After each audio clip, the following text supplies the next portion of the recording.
ვაჭრობა ვიზა ლიბერალიზაციით და შანტაჟი პოლიტიკის შესასვლელად სანქციებით მუხარა ბრიუსელის ბიუროკრატთა გზავნილები და ტონი იგივეა უცვლელია ამ პოზიციით მოსარგებლე ოპოზიციის სიხარულიც.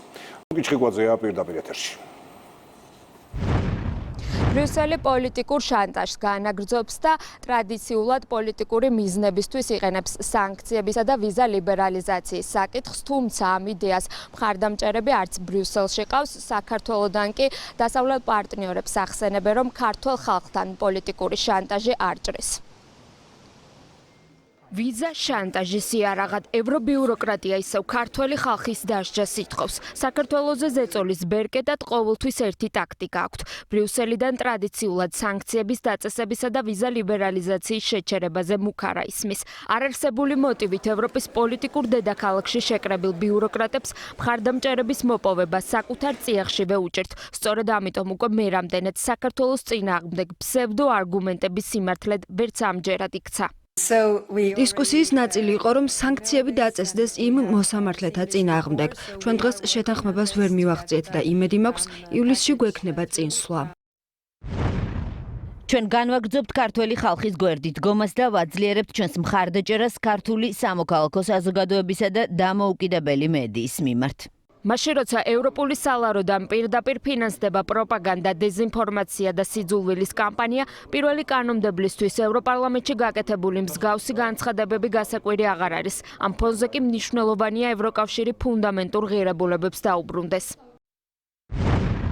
გუშინ ჩვენ ვიხილეთ ბრიუსელიდან ქართულ სახელმწიფოზე თავდასხმების მთელი წყება, რაც ბოლო პერიოდში სამწუხარო ტენდენციად იქცა.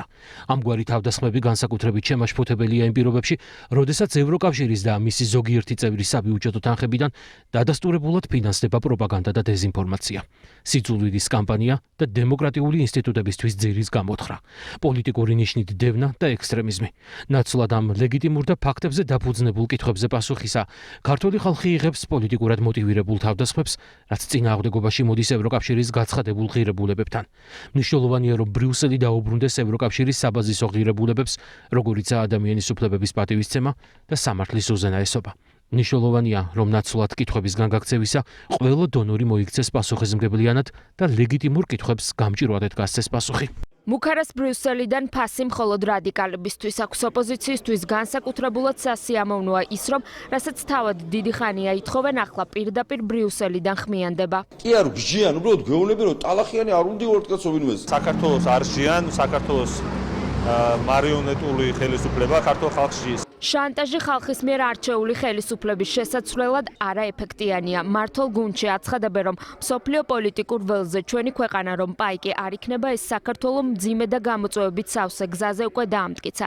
იოლი არც მომავალია, თუმცა ხელისუფლება მზად არის დაიცვას ეროვნული ინტერესები და ის პრინციპული პოზიცია, რამაც ქვეყანაში მშვიდობა შეინარჩუნა. ბოლო წლების განმავლობაში, რაც უკრაინა რუსეთის ომი გაჩაღდა, მას შემდეგ წამოვიდა ეს აგრესია, იმიტომ რომ ჩვენ არ მივეცით მათ შესაძლებლობა ქვეყანა ჩართულიყო ომში, არ მივეცით შესაძლებლობა რომ ქვეყანა მიერთებოდა იმ სანქციებს, რომელიც დამანგრეველი იქნებოდა ეკონომიკურად ჩვენი ქვეყნისთვის და ეს არის ყველაფერი იმის მიზეზი, რასაც ჩვენ ვხედავთ. ქართულ ხალხს პირდაპირ ეუბნებიან, რომ თქვენ უარი უნდა განაცხადოთ იმ გადაწყვეტილებაზე, რომელიც არის თქვენთვის სასურველი ხელისუფლება, სადაც მილიონ 120,000 ადამიანმა ხმა მისცა ქართულ ოცნებას, იმიტომ რომ ჩვენ გაშანტაჟებთ. არაფერს ისე არ შეუღლახავს ქართველი კაცის თვალში ევროკავშირის იმიჯი, როგორც ევრობიუროკრატების და ევროპელი პოლიტიკური ლიდერების პირდაპირ ჩარევა საქართველოს შიდა პოლიტიკურ პროცესებში. ჩვენ გვახსოვს მათი საჯარო განცხადებებიც და მათი გამოსვლები ოპოზიციურ მიტინგებზე რუსთაველის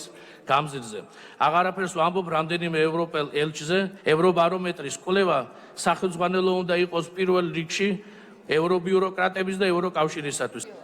პოლიტიკური შანტაჟის ავტორები ბრიუსელში რაიმე კონკრეტულზე ვერც ამჯერად შეთანხმდნენ. საქართველოს მიმართ უსამართლო მოთხოვნების განხილვა 15 ივლისს შემდეგ მინისტერიალზე გადადეს. თუმცა საქართველოს შანტაჟის არეშინია, განსაკუთრებით მაშინ, როცა ქართველმა ერმა მტკიცე და ჩამოყალიბებული არჩევანი უკვე გააკეთა.